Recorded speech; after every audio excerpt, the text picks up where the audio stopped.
ਰਾਜਪਾਲ ਸਾਹਿਬ ਨੂੰ ਜਿਹੜੇ ਤੁਸੀਂ ਆਪਣੇ ਪਰਵਾਨਾ ਦੇ ਕੇ ਆਏ ਸੀ ਉਹ ਮੇਰੇ ਕੋਲ ਅਜੇ ਤੱਕ ਨਹੀਂ ਪੁੱਜਾ। ਜੇ ਤੁਸੀਂ ਮਿਲਣਾ ਤੇ ਰਾਜਪਾਲ ਨੂੰ ਜਾ ਕੇ ਮਿਲੋ, ਮੇਰੇ ਕੋਲ ਆ ਕੇ ਤੁਸੀਂ ਕੀ ਕਰੋਗੇ?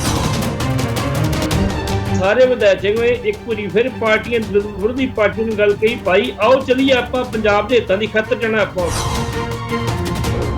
ਲਿਬੜਾ ਟਰਾਂਸਪੋਰਟ ਦੇ ਜਿਹੜੇ ਮਾਲਕ ਨੇ ਹਰਜੀਤ ਸਿੰਘ ਗੋਰੀ ਲਿਬੜਾ, ਉਹਨਾਂ ਨੂੰ ਮੈਂ ਦਿੱਲੀ 'ਚ ਮਿਲਿਆ ਸੀ ਇੱਕ ਵਾਰੀ, ਤੇ ਵੈਸੇ ਸਰਸਰੀ ਗੱਲਾਂ ਚੱਲ ਪਈਆਂ ਤੇ ਉਹ ਕਹਿਣ ਲੱਗੇ ਵੀ ਸਾਡੇ ਕੋਲੇ ਕਿਸੇ ਵੇਲੇ ਪੰਜਾਬ ਦੇ ਵਿੱਚ 27,000 ਕਿਲੋਮੀਟਰ ਦਾ ਜਿਹੜਾ ਪਰਮਿਟ ਹੁੰਦਾ ਸੀਗਾ, ਉਹਨਾਂ ਦੇ ਕੋਈ ਬਾਦਲਾਂ ਕੋਲ ਜਿਹਦੇ ਟਰਾਂਸਪੋਰਟ ਡੱਬ ਵਾਲੀ ਹੁੰਦੀ ਉਹਦਾ 2700 ਕਿਲੋਮੀਟਰ ਹੁੰਦਾ ਸੀ, ਸਿਰਫ 2700।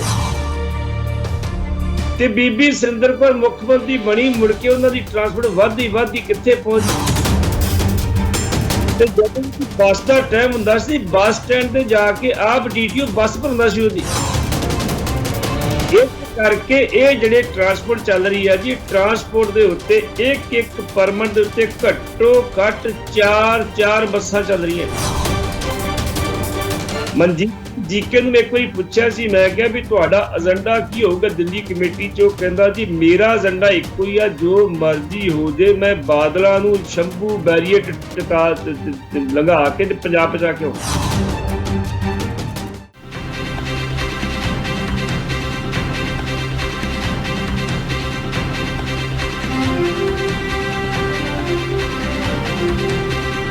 ਸਾਂਝਾ ਟੀਵੀ ਦੇਖ ਰਹੇ ਸਾਰੇ ਹੀ ਪਰਿਵਾਰਾਂ ਨੂੰ ਬਲਜਿੰਦਰ ਕੌਰ ਵੱਲੋਂ ਪਿਆਰ ਸਹਿਤ ਸਤਿ ਸ਼੍ਰੀ ਅਕਾਲ ਤੇ ਜੀ ਆਇਆਂ ਨੂੰ ਤੁਹਾਨੂੰ ਖਬਰਸਾਰ ਬਿਹਾਈਂਡ ਦਾ ਨਿਊਜ਼।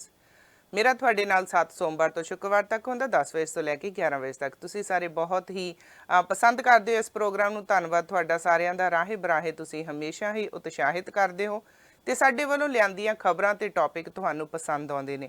ਇਸੇ ਤਰ੍ਹਾਂ ਹੀ ਕੋਈ ਵੀ ਫੀਡਬੈਕ ਜਾਂ ਕੋਈ ਵੀ ਤੁਹਾਨੂੰ ਲੱਗਦਾ ਹੋਵੇ ਕਿ ਸਾਡੇ 'ਚ ਕਮੀਆਂ ਨੇ ਤੇ ਜ਼ਰੂਰ ਦੱਸਦੇ ਰਿਹਾ ਕਰੋ। ਤੇ ਹਮੇਸ਼ਾ ਦੀ ਤਰ੍ਹਾਂ ਅੱਜ ਸਾਡੇ ਨਾਲ ਸੀਨੀਅਰ ਜਰਨਲਿਸਟ ਕੁਲਦੀਪ ਸਿੰਘ ਜੀ ਆਏ ਨੇ ਤੇ ਇਸ ਦੇ ਨਾਲ ਤੁਹਾਨੂੰ ਪੰਜਾਬ ਵੀ ਲੈ ਕੇ ਚੱਲਾਂਗੇ। ਪੰਜਾਬ ਤੋਂ ਸਾਡੇ ਨਾਲ ਜਸਵੀਰ ਸਿੰਘ ਭੱਟੀ ਵੀ ਸ਼ਾਮਲ ਹੋਣਗੇ। ਸੋ ਪਹਿਲਾਂ ਅਸੀਂ ਕੁਲਦੀਪ ਸਿੰਘ ਹੁਣਾਂ ਨੂੰ ਜੀ ਆਇਆਂ ਕਹਿੰਦੇ ਆ ਸ਼ੋਅ ਦੇ ਵਿੱਚ। ਹਾਂਜੀ ਕੁਲਦੀਪ ਸਿੰਘ ਜੀ, ਸਤਿ ਸ਼੍ਰੀ ਅਕਾਲ ਜੀ। ਸਤਿ ਸ਼੍ਰੀ ਅਕਾਲ ਜੀ। ਸਮੂਹ ਦਰਸ਼ਕਾਂ ਨੂੰ ਮੇਰੇ ਵੱਲੋਂ ਪਿਆਰ ਭਰੀ ਨਿੱਘੀ ਸਤਿ ਸ਼੍ਰੀ ਅਕਾਲ ਜੀ। ਜੀ ਅੱਜ 3 ਤਰੀਕ ਹੈ, ਬੜਾ ਅਹਿਮ ਦਿਹਾੜਾ ਹੈ ਜੀ। ਬਿਲਕੁਲ। ਇੱਕ ਤਾਂ ਅਮਰੀਕਾ ਦੇ ਰਾਸ਼ਟਰਪਤੀ ਦੀ ਕਿਸਮਤ ਦਾ ਫੈਸਲਾ ਹੋਣਾ ਹੈ। ਲੋਕਾਂ ਨੇ ਕਿਧਰਲੇ ਪਾਸੇ ਜਾਣਾ ਹੈ, ਰਿਪਬਲਿਕਨ ਜਾਂ ਫਿਰ ਡੈਮੋਕ੍ਰੇਟਸ। ਇਹਦਾ ਫੈਸਲਾ ਤਕਰੀਬਨ ਕਿਉਂਕਿ ਅੱਜ ਆਖਰੀ ਦਿਨ ਹੈ ਚੋਣਾਂ ਦਾ, ਤੇ ਤਕਰੀਬਨ 8:30 ਵਜੇ ਜਿਹੜੇ ਰਿਜ਼ਲਟ ਨੇ ਉਹ ਕਲੀਅਰ ਆਉਣੇ ਸ਼ੁਰੂ ਹੋ ਜਾਣੇ ਨੇ। ਕਈ ਪੋਲਸ ਆ ਰਹੇ ਨੇ, ਪਰ ਦੇਖਦੇ ਹਾਂ ਕੱਲ ਤੱਕ ਕੀ ਬਣਦਾ ਹੈ। ਰਾਸ਼ਟਰਪਤੀ ਸਰਪੰਚ ਜੀ ਰਹਿੰਦੇ ਆ ਜਾਂ ਫਿਰ ਜੋ ਬਾਈਡਨ ਆਉਂਦਾ ਹੈ, ਇਹ ਜਿਹੜੇ ਅਮਰੀਕਨ ਨੇ ਉਹਨਾਂ ਦੇ ਹੱਥਾਂ 'ਚ ਆ ਜੀ। ਬਾਕੀ ਦੂਸਰੀ ਗੱਲ, ਅੱਜ 3 ਤਰੀਕ ਇਸ ਕਰਕੇ ਵੀ ਬੜਾ ਮਹੱਤਵਪੂਰਨ ਦਿਨ ਹੈ ਸਿੱਖ ਕੌਮ ਦੇ ਵਿੱਚ ਜੀ। ਬਿਲਕੁਲ। ਕਿਉਂਕਿ ਅੱਜ ਦੇ ਦਿਨ ਦਿੱਲੀ, ਬਕਾਰੋ ਤੇ ਕਾਨਪੁਰ ਦੇ ਵਿੱਚ ਸਿੱਖਾਂ ਦਾ ਜਿਹੜਾ ਸਮੂਹ ਕਤਲੇਆਮ ਕੀਤਾ ਗਿਆ ਸੀ, ਉਹਦੇ ਵਿੱਚ ਖਾਸ ਕਰਕੇ ਦਿੱਲੀ ਦੀਆਂ ਸੜਕਾਂ ਦੇ ਉੱਤੇ ਜਿਹੜੀਆਂ ਅੱਧ ਸੜੀਆਂ ਲਾਸ਼ਾਂ ਸੀ, ਉਹਨਾਂ ਨੂੰ ਕੁੱਤੇ ਨੋਚ ਕੇ ਖਾ ਰਹੇ ਸੀ। ਤੇ ਅੱਜ ਦੇ ਦਿਨ ਜਦੋਂ ਪਿਓ ਦੇ ਸਾਹਮਣੇ ਧੀ ਦਾ ਬਲਾਤਕਾਰ ਕੀਤਾ ਜਾ ਰਿਹਾ ਸੀ, ਉਹ ਸਮਾਂ ਕਿਹੋ ਜਿਹਾ ਹੋਏਗਾ? ਅੱਜ ਦੇ ਦਿਨ ਜਿਉਂਦੇ ਜੀਵਾਂ ਨੂੰ ਮਿੱਟੀ ਦਾ ਤੇਲ ਪਾ ਕੇ ਇੱਕ ਵੈਲ ਪਲਾਨਡ ਤਰੀਕੇ ਦੇ ਨਾਲ ਕਿਵੇਂ ਅੱਗਾਂ ਲਾ ਕੇ ਸਾੜਿਆ ਗਿਆ, ਇਹ ਬੜਾ ਅਹਿਮ ਦਿਹਾੜਾ ਹੈ। ਪਹਿਲਾਂ ਸਭ ਤੋਂ ਪਹਿਲਾਂ ਆਪਾਂ ਚੱਲਦੇ ਹਾਂ ਪੱਟੀ ਦੇ ਵਿੱਚ ਅੰਮ੍ਰਿਤਸਰ, ਜਿੱਥੋਂ ਸਰਦਾਰ ਜਸਵੀਰ ਸਿੰਘ ਹੁਣੀ ਸਾਡੇ ਜਿਹੜੇ ਵਿਸ਼ੇਸ਼ ਪ੍ਰਤੀਨਿਧ ਨੇ, ਉਹਨਾਂ ਨਾਲ ਪੰਜਾਬ ਦੀ ਖਬਰਸਾਰ ਲਵਾਂਗੇ ਤੇ ਉਸ ਤੋਂ ਬਾਅਦ ਗੱਲਬਾਤ ਆਪਾਂ ਜਾਰੀ ਰੱਖਾਂਗੇ 31 ਅਕਤੂਬਰ ਤੋਂ ਲੈ ਕੇ 3 ਨਵੰਬਰ ਤੱਕ ਦਾ ਬਿਰਤਾਂਤ ਕੀ ਕੁਝ ਵਾਪਰਿਆ ਉਹਦੀ ਵਿਸਤਾਰ ਦੇ ਵਿੱਚ ਬਾਅਦ ਚ ਗੱਲਬਾਤ ਕਰਾਂਗੇ। ਸੋ ਜੀ ਆਇਆਂ ਕਹਿੰਦੇ ਆ ਜੀ ਅਸੀਂ ਪੱਟੀ ਸਾਹਿਬ ਹੁਣਾਂ ਨੂੰ। ਹਾਂਜੀ ਜਸਵੀਰ ਸਿੰਘ ਭੱਟੀ ਜੀ, ਜੀ ਆਇਆਂ ਨੂੰ ਜੀ ਤੁਹਾਨੂੰ। ਸਤਿ ਸ਼੍ਰੀ ਅਕਾਲ ਜੀ। ਭੱਟੀ ਸਾਹਿਬ ਸਤਿ ਸ਼੍ਰੀ ਅਕਾਲ ਜੀ। ਮੇਰੇ ਵੱਲੋਂ ਸਤਿ ਸ਼੍ਰੀ ਅਕਾਲ ਜੀ। ਜੀ ਪਤਾ ਲੱਗਾ ਸਰਦਾਰ ਜਸਵੀਰ ਸਿੰਘ ਜੀ, ਕੈਪਟਨ ਸਾਹਿਬ ਨੇ ਨਵਾਂ ਝੱਗਾ ਸਵਾਲਿਆ ਸੀ, ਕਹਿੰਦੇ ਰਾਸ਼ਟਰਪਤੀ ਨੂੰ ਮਿਲਣ ਜਾਣਾ ਹੈ ਤੇ ਰਾਸ਼ਟਰਪਤੀ ਨੇ ਪੰਜਾਬ ਦੇ ਜਿੰਨੇ ਵੀ ਦੁਖੜੇ ਨੇ ਉਹ ਸਾਰੇ ਦੂਰ ਕਰ ਦੇਣੇ ਨੇ। ਰਾਸ਼ਟਰਪਤੀ ਫੁੱਲਾਂ ਦਾ ਹਾਰ ਲੈ ਕੇ ਬੈਠਾ ਹੈ ਜਾਂ ਉਹਨੇ ਜਵਾਬ ਦੇ ਦਿੱਤਾ? ਕੀ ਕਹਿੰਦਾ? एक शेर है जी, राज जो कुछ हो वो सारों में बता देना, हाथ जब उसको मलाना तो दबा भी देना। जैसे इस खत में कोई बात नहीं है, इतिहास से पढ़ लो तो जला भी देना। क्या बात है, वाह जी वाह जी। ਤੇ ਕੈਪਟਨ ਸਾਹਿਬ ਦੀ ਕੋਈ ਗੱਲ ਹੋਈ ਹੈ ਜੀ, ਉਹਨਾਂ ਦਾ ਖਤ ਪੜਿਆ ਵੀ ਗਿਆ ਤੇ ਜਲਾ ਵੀ ਦਿੱਤਾ ਗਿਆ ਤੇ ਖਤਮ ਵੀ ਕਰ ਦਿੱਤਾ ਗਿਆ, ਹੱਥ ਹੀ ਬੁਲਾ ਲਿਆ। ਮਤਲਬ ਉਹਨਾਂ ਨੇ ਉਹਨਾਂ ਨੂੰ ਜਿਹੜਾ ਜਵਾਬ ਦਿੱਤਾ ਵਾ ਮਿਲਣ ਵਾਸਤੇ ਜੀ ਵੀ ਭਾਈ ਮੇਰੇ ਕੋਲ ਆਉਣ ਦੀ ਲੋੜ ਨਹੀਂ, ਵੀ ਤੁਹਾਡੇ ਰਾਜਪਾਲ ਸਾਹਿਬ ਨੂੰ ਜਿਹੜੇ ਤੁਸੀਂ ਆਪਣੇ ਪਰਵਾਨਾ ਦੇ ਕੇ ਆਏ ਸੀ ਉਹ ਮੇਰੇ ਕੋਲ ਅਜੇ ਤੱਕ ਨਹੀਂ ਪੁੱਜਾ। ਜੇ ਤੁਸੀਂ ਮਿਲਣਾ ਤੇ ਰਾਜਪਾਲ ਨੂੰ ਜਾ ਕੇ ਮਿਲੋ, ਮੇਰੇ ਕੋਲ ਆ ਕੇ ਤੁਸੀਂ ਕੀ ਕਰੋ ਜੀ। ਕੈਪਟਨ ਅਮਰਿੰਦਰ ਸਿੰਘ ਜਿਹੜੇ ਮੈਂ ਅੱਗੇ ਵੀ ਕਿਹੜੀ ਗੱਲ ਕਰਦਾ ਹਾਂ ਵੀ ਇਹ ਥੋੜੇ ਜਿਹੇ ਬਚਨ ਦੇ ਪੱਕੇ ਜੇ ਬੰਦੇ ਆ, ਕੋਈ ਬੇਵਸੀ ਹੋ ਜੇ ਤੇ ਵੱਖਰੀ ਗੱਲ, ਠੀਕ ਆ। ਔਰ ਉਹਨਾਂ ਨੇ ਕਿਹਾ ਨਹੀਂ, ਅਸੀਂ ਮਹਾਰਾਜ ਨੂੰ ਮਿਲਣ ਵਾਸਤੇ ਆਵਾਂਗੇ ਜੀ। ਤੁਹਾਨੂੰ ਗੱਲ ਦਾ ਪਤਾ ਹੋਏਗਾ 2002 ਦੇ ਵਿੱਚ ਜਦੋਂ ਇਹ ਮੁੱਖ ਮੰਤਰੀ ਬਣੇ ਉਦੋਂ ਵਾਜਪਾਈ ਸਾਹਿਬ ਪ੍ਰਧਾਨ ਮੰਤਰੀ ਸੀ, ਇਹ ਮਿਲਣ ਗਏ ਸੀ ਤੇ ਉਹਨੇ ਮਿਲੇ ਨਹੀਂ ਸੀ ਜੀ। ਉਹ ਕਹਿੰਦੇ ਭਾਈ ਅਸੀਂ ਅੰਦਰ ਹੀ ਤੇ ਬਾਹਰ ਬੈਠ ਜਾਂਦੇ ਜੀ। ਤੇ ਬਾਅਦ ਚ ਪਤਾ ਲੱਗਾ ਸੀ ਵੀ ਉਹਨਾਂ ਦੇ ਕਰਿੰਦਿਆਂ ਨੇ ਪ੍ਰਧਾਨ ਮੰਤਰੀ ਤੱਕ ਇਹ ਆਵਾਜ਼ ਹੀ ਨਹੀਂ ਪਹੁੰਚਾਈ ਸੀ ਵੀ ਇੱਕ ਸਟੇਟ ਦਾ ਮੁੱਖ ਮੰਤਰੀ ਮਿਲਣ ਆ ਰਿਹਾ ਤੁਹਾਨੂੰ ਤੇ ਤੁਸੀਂ ਮਿਲਣਾ ਹੁੰਦਾ। ਜੀ ਹੁਣ ਵੀ ਉਹਨਾਂ ਨੂੰ ਅਸੀਂ ਮਿਲਣਾ ਚਾਹੁੰਦੇ ਆ ਜੀ, ਆਪਣੀ ਫਰਿਆਦ ਲੋਕਾਂ ਨੂੰ ਚਾਹੁੰਦੇ ਆ, ਲੇਕਿਨ ਅੱਗੋਂ ਜਵਾਬ ਇਹ ਆਇਆ ਭਾਈ ਮੇਰੇ ਕੋਲ ਤੁਹਾਡਾ ਪਰਵਾਨਾ ਅਜੇ ਤੱਕ ਨਹੀਂ ਪੁੱਜਾ, ਜਦੋਂ ਪੁੱਜੂਗਾ ਉਦੋਂ ਆ ਜਾਓ, ਹਾਲ ਦੀ ਘੜੀ ਮਿਲਣਾ ਤੇ ਆਪਣੇ ਗਵਰਨਰ ਨੂੰ ਮਿਲੋ। ਲੇਕਿਨ ਕੈਪਟਨ ਸਾਹਿਬ ਨੇ ਕਿਹਾ ਬਿਲਕੁਲ ਨਹੀਂ, ਅਸੀਂ ਐਲਾਨ ਕਰ ਚੁੱਕੇ, ਅਸੀਂ ਆਪਣੇ ਦੇਸ਼ ਦੇ ਰਾਸ਼ਟਰਪਤੀ ਤੋਂ ਮਿਲਣ ਜਾ ਰਹੇ ਹਾਂ। ਵੀ ਗੱਲ ਕੀਤੀ ਸੀ ਵੀ ਅੱਜ ਦੁਨੀਆ ਦੇ ਵਿੱਚ BBC ਵਾਲਿਆਂ ਜੋ ਅੱਜ ਤੱਕ ਸਰਵੇ ਕੀਤਾ ਉਹਦੇ ਮੁਤਾਬਕ 2 ਰਾਸ਼ਟਰਪਤੀ 2 ਰਾਜੇ ਹੋਏ ਤੇ ਸਿਰਫ ਜੀ ਜਿਹੜੇ ਦੁਨੀਆ 'ਚ ਬੰਨੇ ਗਏ ਨੇ ਆਪਣੇ ਜਨਤਾ ਦੇ ਪ੍ਰਤੀਨਿਧ ਬਣਨ ਦਾ। ਜੀ ਇੱਕ ਸੀ ਵਾਸ਼ਿੰਗਟਨ 1799 ਲੈ ਕੇ 1797 ਤੱਕ, ਦੂਸਰਾ ਸੀ ਮਹਾਰਾਜਾ ਰਣਜੀਤ ਸਿੰਘ 1799 ਲੈ ਕੇ 1839 ਤੱਕ। ਜੀ ਉਹਨਾਂ ਦਾ ਕੋਈ ਮੁਕਾਬਲਾ ਨਹੀਂ ਕਰ ਸਕਿਆ ਅਜੇ ਤੱਕ। ਹਾਂਜੀ। ਇਸ ਆਪਣੇ ਦੇਸ਼ ਦੇ ਰਾਸ਼ਟਰਪਤੀ ਨੂੰ ਮਿਲ ਚੱਲਦੇ, ਉਹ ਕਹਿੰਦੇ ਜੀ ਆਇਆਂ ਨੂੰ, ਪਰ ਤੁਹਾਡੇ ਕੋਲ ਮੇਰਾ ਜਿਹੜਾ ਪਰਵਾਨਾ ਨਹੀਂ ਜੀ ਪੁੱਜਾ ਤੇ ਆਪਣਾ ਪਰਵਾਨਾ ਨਵਾਂ ਲੈ ਕੇ ਆਇਓ ਮੇਰੇ ਨਾਲ ਤਾਂ ਕਿ ਵਿਚਾਰ ਕੀਤੀ ਜਾ ਸਕੇ। ਹਾਂਜੀ। ਲੇਕਿਨ ਸਾਹਿਬ ਨੇ ਕਿਹਾ ਅਸੀਂ ਜਾਵਾਂਗੇ, ਸਾਰੇ ਵਿਧਾਇਕ ਹੋਏ, ਇੱਕ ਵਾਰੀ ਫਿਰ ਪਾਰਟੀਆਂ ਵਿਰੋਧੀ ਪਾਰਟੀ ਨੂੰ ਗੱਲ ਕਹੀ ਭਾਈ ਆਓ ਚਲੀਏ ਆਪਾਂ ਪੰਜਾਬ ਦੇ ਹਿੱਤਾਂ ਦੀ ਖਾਤਰ ਜਾਣਾ ਆਪਾਂ ਉੱਥੇ ਜੀ। ਸਾਡੇ ਪਲਾਂਟ ਬੰਦ ਹੋ ਰਹੇ ਆ, ਸਾਡੇ ਜਿਹੜੀ ਆ ਇਕਨੋਮੀ ਖਰਾਬ ਹੋ ਰਹੀ ਹੈ ਪੰਜਾਬ ਦੀ, 40,000 ਕਰੋੜ ਦਾ ਨੁਕਸਾਨ ਹੋ ਚੁੱਕਾ ਵਾ। ਹੁਣ ਕਿਹਾ ਅਸੀਂ ਪੰਜਾਬ ਹਮ ਜਾ ਕੇ ਬੈਠਾਂਗੇ, ਭੀੜ ਨਹੀਂ ਕਰਾਂਗੇ। ਜੀ ਚਾਰ ਬਣਾ ਕੇ ਅਸੀਂ ਸਵੇਰੇ 10:30 ਵਜੇ ਤੋਂ ਲੈ ਕੇ 3 ਵਜੇ ਤੱਕ ਜਾ ਕੇ ਉੱਥੇ ਅਸੀਂ ਧਰਨੇ ਤੇ ਬੈਠਾ ਰਾਜਘਾਟ ਵਿੱਚ ਇਕੱਠੇ ਦੀ ਜਾਵਾਂਗੇ, ਭੀੜ ਨਹੀਂ ਕਰਨੀ ਜੀ। ਤੇ ਪਹਿਲੇ ਗਰੁੱਪ ਦੇ ਵਿੱਚ ਕੈਪਟਨ ਅਮਰਿੰਦਰ ਸਿੰਘ ਕਹਿੰਦੇ 10:30 ਵਜੇ ਮੈਂ ਖੁਦ ਜਾ ਕੇ ਉੱਥੇ ਬੈਠੂੰਗਾ, ਵੀ ਮੈਂ ਆਪਣੀ ਆਵਾਜ਼ ਹੁੱਕਾ ਬੁਲੰਦ ਕਰੂੰਗਾ, ਰਾਸ਼ਟਰਪਤੀ ਸਾਹਿਬ ਤੁਸੀਂ ਰਾਸ਼ਟਰ ਦੇ ਪਤੀ ਹੋ, ਤੁਸੀਂ ਰਾਸ਼ਟਰ ਦੇ ਮਾਲਕ ਹੋ, ਅਸੀਂ ਤੁਹਾਡੇ ਬੱਚੇ ਆ, ਅਸੀਂ ਫਰਿਆਦ ਲੈ ਕੇ ਆਏ, ਸਾਡੀ ਸੁਣੋ। ਜੀ। ਤੇ 4 ਦੇ ਟਰੁੱਪਾਂ ਜੋ ਲੈ ਕੇ ਕੱਲ ਇਹ ਜਾ ਕੇ ਉੱਥੇ ਆਪਣੀ ਫਰਿਆਦ ਕਰਨੇ ਕਿ ਉਹ ਫਰਿਆਦ ਦਾ ਭਾਵੇਂ ਨਾ ਸੁਣਾਈ ਦੇਵੇ, ਲੇਕਿਨ ਇੰਟਰਨੈਸ਼ਨਲ ਲੈਵਲ ਦੀ ਨਿਊਜ਼ ਬਣੇਗੀ, ਇਹ ਜੀ ਨੈਸ਼ਨਲੀ ਇੰਟਰਨੈਸ਼ਨਲ ਬਣੇਗੀ ਜੀ ਵੀ ਕੈਪਟਨ ਅਮਰਿੰਦਰ ਸਿੰਘ ਮੁੱਖ ਮੰਤਰੀ ਪੰਜਾਬ ਦੇ ਜਿਹੜੇ ਇੱਥੇ ਆ ਧਰਨੇ ਤੇ ਬੈਠੇ ਨੇ। ਅੱਗੇ ਵੇਖੋ ਕੱਲ ਧਰਨਾ ਦੇਣਗੇ ਪਰ ਫਿਰ ਗੱਲ ਜੀ ਬਿਲਕੁਲ। ਪੱਟੀ ਸਾਹਿਬ, ਪੰਜਾਬ ਸਰਕਾਰ ਕਹਿੰਦੇ ਟਰਾਂਸਪੋਰਟ ਮਾਫੀਏ ਨੂੰ ਨੱਥ ਪਾਉਣ ਦੀ ਹੁਣ ਕੋਸ਼ਿਸ਼ ਕਰ ਰਹੀ ਹੈ, ਸੋਚ ਰਹੀ ਹੈ, ਪਰ ਹਾਲੇ ਹੋਰ ਇੰਨੇ ਮੁੱਦੇ ਆ ਜਿਹੜੇ ਬੜੇ ਭਖਦੇ ਆ, ਜਿਹੜੇ ਬਹੁਤ ਜ਼ਰੂਰੀ ਆ। ਪਰ ਇਹ ਹੁਣ ਟਰਾਂਸਪੋਰਟ ਮਾਫੀਏ ਬਾਰੇ ਥੋੜਾ ਜਿਹਾ ਦੱਸੋ ਵੀ ਇਹ ਕਿਹੜਾ ਮੁੱਦਾ ਇੱਕਦਮ ਹੀ ਨਿਕਲਿਆ ਆ। ਟਰਾਂਸਪੋਰਟ ਮਾਫੀਆ ਇਹ ਹੈ ਜੀ, ਅੱਜ ਤੋਂ ਤੁਸੀਂ ਕਰੀਬ 40 ਸਾਲ ਪਿੱਛੇ ਚੱਲ ਜਾਓ, ਸਾਡੇ ਇੱਥੇ ਲਿਬੜਾ ਟਰਾਂਸਪੋਰਟ ਹੁੰਦੀ ਸੀ ਜੀ। ਲਿਬੜਾ ਟਰਾਂਸਪੋਰਟ ਦੇ ਜਿਹੜੇ ਮਾਲਕ ਨੇ ਹਰਜੀਤ ਸਿੰਘ ਗੋਰੀ ਲਿਬੜਾ, ਉਹਨਾਂ ਨੂੰ ਮੈਂ ਦਿੱਲੀ 'ਚ ਮਿਲਿਆ ਸੀ ਇੱਕ ਵਾਰੀ, ਤੇ ਵੈਸੇ ਸਰਸਰੀ ਗੱਲਾਂ ਚੱਲ ਪਈਆਂ ਤੇ ਉਹ ਕਹਿਣ ਲੱਗੇ ਵੀ ਸਾਡੇ ਕੋਲੇ ਕਿਸੇ ਵੇਲੇ ਪੰਜਾਬ ਦੇ ਵਿੱਚ 27,000 ਕਿਲੋਮੀਟਰ ਦਾ ਜਿਹੜਾ ਪਰਮਿਟ ਹੁੰਦਾ ਸੀਗਾ ਜੀ ਲਿਬੜਾ ਟਰਾਂਸਪੋਰਟ ਵਾਲੇ। ਹਾਂਜੀ, ਉਹਨਾਂ ਦੇ ਕੋਈ ਬਾਦਲਾਂ ਕੋਲ ਜਿਹਦੇ ਟਰਾਂਸਪੋਰਟ ਡੱਬ ਵਾਲੀ ਹੁੰਦੀ ਉਹਦਾ 2700 ਕਿਲੋਮੀਟਰ ਹੁੰਦਾ ਸੀ, ਸਿਰਫ 2700। ਅੱਛਾ ਜੀ। ਲੇਕਿਨ ਬੀਬੀ ਸੁਰਿੰਦਰ ਕੌਰ ਸਾਡੇ ਪਿੱਛੇ ਪਈ ਸੀ ਵੀ ਇਹਨਾਂ ਦਾ ਮੈਂ ਬੇੜਾ ਗਰਕ ਕਰ ਦਿੱਤਾ, ਪਰ ਅਸੀਂ ਆਪਣਾ ਬੇੜਾ ਗਰਕ ਨਹੀਂ ਹੋਣ ਦਿੱਤਾ ਜੀ ਜੀ। ਤੇ ਬੀਬੀ ਸੁਰਿੰਦਰ ਕੌਰ ਮੁੱਖ ਮੰਤਰੀ ਬਣੀ, ਮੁੜ ਕੇ ਉਹਨਾਂ ਦੀ ਟਰਾਂਸਪੋਰਟ ਵੱਧਦੀ ਕਿੱਥੇ ਪਹੁੰਚ ਗਈ, ਔਰ ਉਹਨੇ ਆਪਣੀਆਂ ਆਲ ਡੀਟੀਓਜ਼, ਕੋਈ ਉਹਦੇ ਕੋਲ ਪਾਵਰ ਨਹੀਂ ਹੈਗੀ, ਕੋਈ ਐਡਜਸਟ ਪਾਵਰ ਨਹੀਂ ਹੈਗੀ, ਕੋਈ ਵਿਧਾਨ ਪਾਵਕ ਨਹੀਂ ਹੈਗੀ ਉਹਦੇ ਕੋਲੇ। ਉਹਨੇ ਸਾਰਿਆਂ ਡੀਟੀਓ ਦੀ ਮੀਟਿੰਗ ਬੁਲਾਈ, ਕਹਿੰਦੀ ਮੇਰੀ ਬੱਸ ਦੇ 2 ਕਿਲੋਮੀਟਰ ਅੱਧੇ ਕਿ 2 ਕਿਲੋਮੀਟਰ ਪਿੱਛੇ ਜਿਹੜਾ ਵਾ ਕੋਈ ਬੱਸ ਜਿੰਨੀ ਵਿਖਾਈ ਦੇਣੀ ਚਾਹੀਦੀ। ਵਾਹ ਜੀ ਵਾਹ। ਤੇ ਜਦੋਂ ਬੱਸ ਦਾ ਟਾਈਮ ਹੁੰਦਾ ਸੀ, ਬੱਸ ਸਟੈਂਡ ਤੇ ਜਾ ਕੇ ਆਪ ਡੀਟੀਓ ਬੱਸ ਭਰਦਾ ਸੀ ਉਹਦੀ। ਵਾਹ।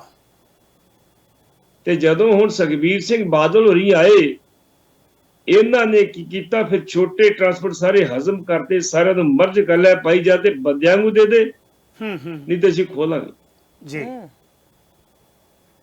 ਹੁਣ ਕੀ ਆ ਪੰਜਾਬ 'ਚ, ਕੀ ਆ, ਜਿੰਨੀ ਟਰਾਂਸਪੋਰਟ ਆ, ਇੰਨੀ ਸੈਂਡ ਮਾਫੀਆ ਵਾ, ਲੈਂਡ ਮਾਫੀਆ ਵਾ, ਇਹ ਸਾਰੇ ਦੇ ਸਾਰਾ ਮਾਫੀ ਦੇ ਉੱਤੇ ਕਬਜ਼ਾ ਵਾ ਵੱਡੇ ਵੱਡੇ ਮੰਤਰੀਆਂ ਦਾ, ਸੰਤਰੀਆਂ ਦਾ, ਮੁੱਖ ਮੰਤਰੀਆਂ ਦਾ, ਐਮਐਲਏਆਂ ਦਾ। ਤੁਹਾਨੂੰ ਪਤਾ ਹੋਵੇਗਾ ਪਿੱਛੇ ਜੇ ਸੈਂਡ ਦੀ ਗੱਲ ਚੱਲੀ ਸੀ, ਕੈਪਟਨ ਸਾਹਿਬ ਨੇ ਬੜਾ ਇੱਕ ਡਰਾਮਾ ਕੀਤਾ ਸੀ, ਮੈਂ ਲੰਘ ਰਿਹਾ ਸੀ ਜੀ, ਉੱਤੋਂ ਵੇਖਿਆ ਹੈਲੀਕਾਪਟਰ ਨੀਚੇ ਕੀਤਾ, ਨੀਚੇ ਕਰਕੇ ਵੇਖਿਆ ਵੀ ਇੱਥੇ ਜਿਹੜੀ ਨਜਾਇਜ਼ ਮਾਈਨਿੰਗ ਹੋ ਰਹੀ ਆ। ਉਸ ਵੇਲੇ ਡੀਸੀ ਨੂੰ ਕਿਹਾ ਗਿਆ, ਐਸਐਸਪੀ ਨੂੰ ਕਿਹਾ ਗਿਆ, ਨਾਲ ਉਹਨਾਂ ਨੂੰ ਫੋਨ ਕਰਦੇ ਪਏ, ਭਾਜੋ ਅਸੀਂ ਆ ਰਹੇ ਜੇ। ਬੜੀ ਵੱਡੀ ਖਬਰ ਬਣੀ ਸੀ ਜੀ, ਬਿਲਕੁਲ ਬੜੀ ਵੱਡੀ ਖਬਰ ਬਣੀ।